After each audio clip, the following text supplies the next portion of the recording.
37. Listening. In Deuteronomy 18:15, 18 and 19, God declares through Moses that, in due time he will send the great prophet, Jesus Christ, and then declares, quote, "And it shall come to pass that whosoever will not hearken unto my words which he shall speak in my name, I will require it of him." These words are repeated in Acts 3:22-23. Whenever the Bible uses the word listen, or hear, or hearken, we need to remember an important meaning of the word in Hebrews. It means obey.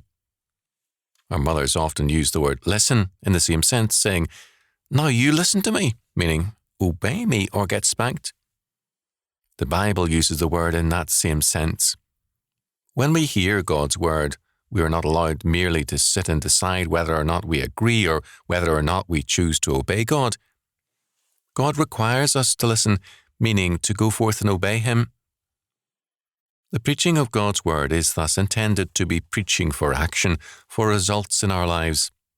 If our mothers sometimes twisted our ear for not minding, what makes us think God will be indulgent when we are heedless of His command word, the Bible?